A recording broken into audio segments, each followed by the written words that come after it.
Neither you are a nationality of this country nor the citizen of Tibet, which is already occupied by China. So through this research, I also found that there are some individuals who have found belonging here in India.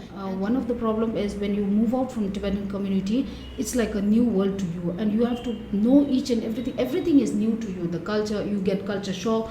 That's why they feel that neither I'm here nor I'm there. It's better I find my own belonging by choosing Indian citizenship, so that I can have a identification, I can have a belonging. I was there for 3 days, and all 3 days I've noticed at least 5 to 7 Tibetans taking passport.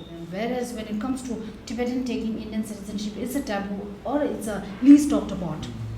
I think what is because I think the city is here, and there were a few individuals who said that, like, I want to take Indian citizenship and take voter ID so that I can get into a political position. So when they were in Dubai airport, so they threw the IC on the floor. So that